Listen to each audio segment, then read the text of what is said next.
The morning of my graduation from Harvard University felt unreal, like I had stepped into someone else's dream. Sunlight spilled across the red brick buildings, warming the historic courtyard where rows of white chairs stretched endlessly across the lawn. Crimson banners fluttered in the breeze.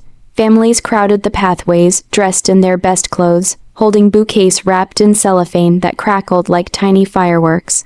Laughter floated in the air. Cameras flashed. Proud parents wrapped their arms around their children, as if they were afraid the moment might disappear. I stood there in my cap and gown, gripping the tassel so tightly my fingers hurt. 4 years, countless nights, countless doubts, and only one parent. My mother stood a few steps behind me, smoothing down the front of her simple navy dress. She didn't own designer handbags or silk scarves like some of the other parents. Her hands were rough from years of scrubbing office floors and washing dishes in the diner where she worked double shifts. But they were steady, strong. When she caught my eye, she smiled. That smile carried every sacrifice she had ever made.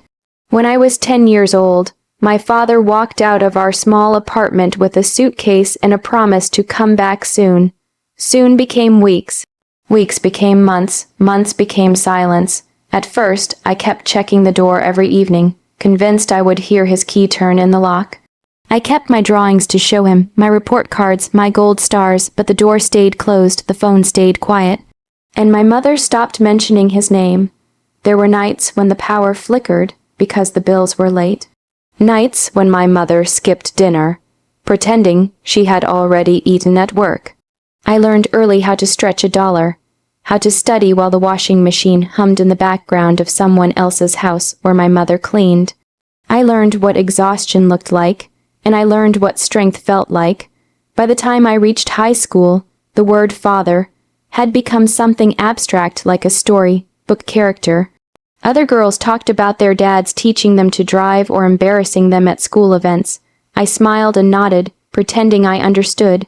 What I understood was this: if I wanted a future, I had to build it myself, so I did. I studied under flickering kitchen lights. I filled out scholarship applications at midnight. I worked part-time tutoring students who had far more than I ever did. And when the acceptance letter from Harvard arrived, my mother cried so hard she had to sit down. We did it, she whispered. Not you, we, that was always her way. Now, standing in the graduation courtyard, I searched the crowd one last time before the ceremony began. And then I saw him. At first, I thought my mind was playing tricks on me. But no, there he was, weaving through the crowd in a tailored gray suit, his hair neatly styled, his smile wide and confident. My father, he looked prosperous, healthy, as if life had rewarded him for leaving. He didn't see me immediately. Instead, he stopped to shake hands with another family nearby. I watched his lips move. Yes, I'm her father, he said proudly. The words hit me like cold water. Her father, as if he had been there through every sleepless night, every missed meal, every tear my mother wiped away when she thought I wasn't looking. My chest tightened. He turned then and finally noticed me. For a brief second, something flickered across his face: surprise, maybe uncertainty. But it disappeared quickly. He opened his arms as if expecting me to run into them, and that was when I realized something. He hadn't come to celebrate me, he had come to be seen. The ceremony began with music drifting across the courtyard, soft and ceremonial, wrapping the crowd in a blanket of tradition. Faculty in flowing robes processed across the stage while families rose to their feet, applauding with pride that felt almost sacred. I sat in the front row with the other honor graduates, my heart pounding in a steady rhythm beneath the black fabric of my gown. As valedictorian, I would be speaking last. I had rehearsed my speech so many times that I could recite it even in my sleep.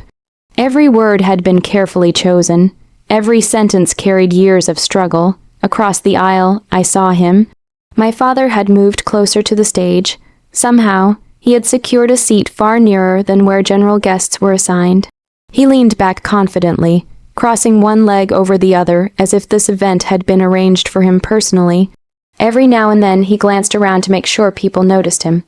When the dean of students from Harvard University stepped up to speak, my father clapped loudly, louder than anyone near him. He looked around again, smiling, soaking in the energy of the moment. Then my name was announced. The applause erupted like a wave. I stood slowly, feeling my knees tremble, and walked toward the podium. The world narrowed into sound and light. I could see my mother in the third row, clutching her purse with both hands, her eyes shining. This was our moment. I adjusted the microphone, took a breath. Good afternoon. I began, my voice steady despite the storm inside me. But before I could continue, a voice rang out from the audience. That's my daughter. The words were loud. Boastful heads turned, my stomach dropped. He was standing now. A few people laughed politely. Someone clapped again. My father lifted both arms as if he were the one being honored. All that intelligence, she gets it from me, he called out. The laughter grew louder. Heat rushed to my face. My fingers tightened around the edges of the podium. I told myself to continue. Ignore it. Stay focused. But he wasn't finished, to my horror. He stepped into the aisle and began walking toward the stage. There's a strange power in confidence, especially the kind worn by someone who has never had to earn it. He spoke quickly to one of the event coordinators near the steps, his expression serious, paternal. I couldn't hear what he was saying, but I could guess. Minutes later, he was climbing the stairs. My heart pounded in my ears.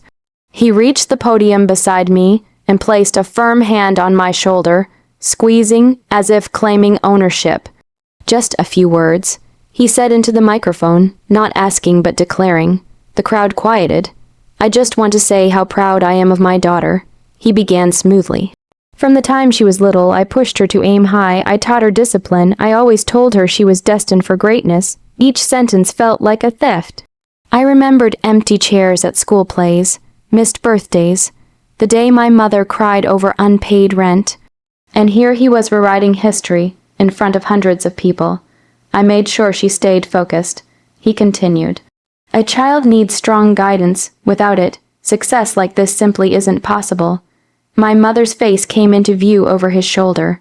She wasn't crying. She wasn't angry. She just looked invisible. That hurt more than anything he had said. He finished with a dramatic flourish. Today, I stand here as one proud father. Applause broke out, uncertain, hesitant, but real enough. Then he handed the microphone back to me, smiling as if expecting gratitude, as if expecting me to thank him. As if the last 14 years had never happened. The courtyard felt smaller now, the air heavier. He had stolen my story once by leaving. And now he was trying to steal it again. But this time, I wasn't 10 years old, and I wasn't powerless. The microphone felt heavier when he placed it back into my hands. For a moment the world blurred. The applause that followed his speech echoed strangely, like it belonged to another reality. One where he had been present, supportive, loving. One where he had earned the pride he wore so comfortably. He stepped slightly behind me but stayed on stage, close enough that his shoulder brushed mine. Claiming space, claiming credit, waiting for me to thank him. I could feel hundreds of eyes on us. Some faces were smiling warmly at the proud father. Others looked confused. A few glanced between us, sensing something wasn't right. I looked down at my speech. The words I had written about resilience and gratitude suddenly felt incomplete. Too small, too polite. My father leaned toward me and whispered, "Don't forget who helped you get here." The audacity of it made my chest tighten. Helped me, I remembered my 10th birthday, waiting by the window with a cake my mother had baked from a boxed mix. He had promised to come. I fell asleep on the couch, still wearing my party dress. I remembered filling out financial aid forms alone, because my mother didn't understand the paperwork, and there was no second parent to list. I remembered the night before my first college exam, when my mother called me from her late shift just to say, "No matter what happens, I'm proud of you." Not him. Never him. The courtyard breeze lifted the edges of my gown. I could hear someone coughing in the audience. A baby crying softly in the distance. Life continuing in tiny sounds while my own seemed suspended in a single decision. Stay silent or speak. My eyes moved to my mother. She wasn't looking at him. She was looking at me. There was no instruction in her gaze, No anger, no demand, only quiet strength, the kind she had carried for years without applause. I inhaled slowly, steadying the tremble in my hands. Then I lifted my head. Instead of beginning my prepared speech, I looked directly at my father. Not past him, not through him at him. His smile faltered slightly under my stare. I leaned into the microphone. "Security," I said clearly, my voice ringing across the courtyard. "Please escort this man out." For a split second, there was silence so complete it felt like the world had stopped breathing. Then a ripple of gasps spread through the crowd. My father blinked, confused. "What?" He laughed lightly, as if I had made a joke. "I don't know this man." I continued, my voice steadier than I felt. "He left when I was 10 years old. He did not raise me. He did not support me. He did not contribute to this education." Each sentence landed like a stone, dropped into still water. The murmurs grew louder. 2 uniformed security officers stepped forward from the side of the stage. They moved calmly but with purpose. My father's expression shifted, from amusement to irritation. "Don't embarrass yourself," he hissed under his breath.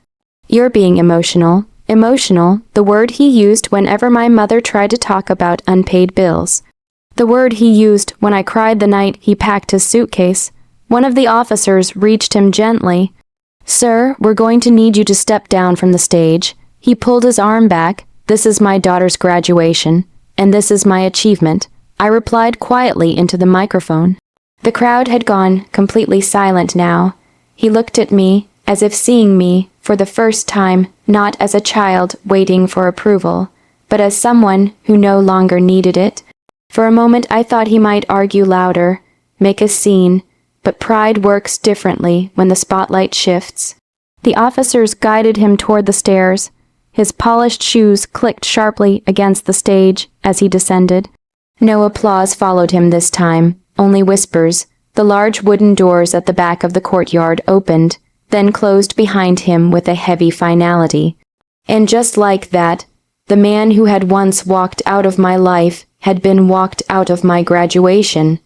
I turned back to the microphone. My hands were no longer shaking. The doors closed behind him with a dull, echoing thud.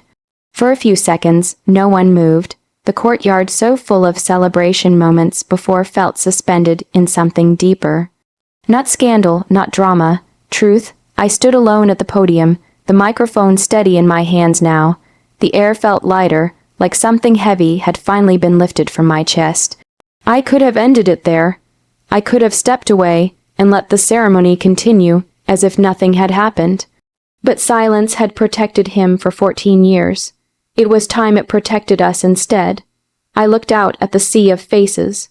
Some shocked, some sympathetic, some uncertain how to respond. Then my eyes found my mother. She was still sitting in the 3rd row. Her posture hadn't changed. Her hands were folded neatly in her lap, but her eyes, those tired, resilient eyes, were filled with something new.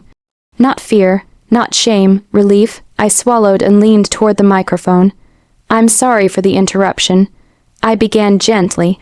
My voice carried clearly across the courtyard. "But today is about honesty and about gratitude." A hush settled again. "I stand here because one person never left," I continued. "One person worked double shifts. One person chose to stay when staying was hard." My mother's lips trembled slightly. She didn't have titles. She didn't have applause. She didn't have recognition. I paused, but she had strength. The word hung in the air like sunlight breaking through clouds. "I am not self-made," I said. "I am mother-made." A soft murmur rippled through the crowd. I remember nights when the electricity flickered because bills were overdue. I remember watching her come home with hands cracked from cleaning chemicals. I remember her pretending she wasn't tired, so I wouldn't feel guilty for dreaming big. My voice wavered for the first time, but I didn't let it break. She never once asked for credit. She never once asked for praise. She just kept going. I stepped away from the podium. "Mom," I called softly. For a moment, she hesitated, shaking her head as if to say, "No, this is your day." But I shook mine back. "It's ours." The crowd parted as she slowly stood. She walked toward the stage with careful steps, as though afraid the ground might give way beneath her. When she reached me, I wrapped my arms around her. The embrace wasn't dramatic, it wasn't loud, it was home. And then someone began clapping. It was a single sound at first, clear, intentional, then another.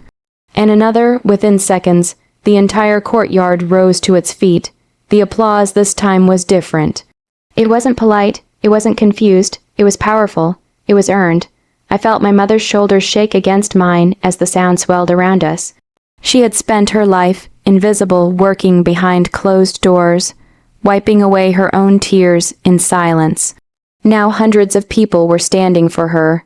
When the applause finally softened, I returned to the microphone with her hand still in mine. "This degree," I said firmly, "belongs to the woman who never walked away." I looked down at her. "And to every parent who sacrifices quietly, to every child who studies through doubt, to everyone who builds a future without applause." I smiled through tears. Sometimes the sweetest revenge isn't revenge at all. The crowd leaned in, its truth. Another wave of applause washed over us. Later, as graduates tossed their caps into the bright afternoon sky, I felt no bitterness, no anger. Only peace. He had come for recognition. He left with humiliation, but I hadn't stood up to destroy him. I had stood up to restore the right story, and as my mother squeezed my hand tightly, I knew something even sweeter than revenge had taken its place. Freedom.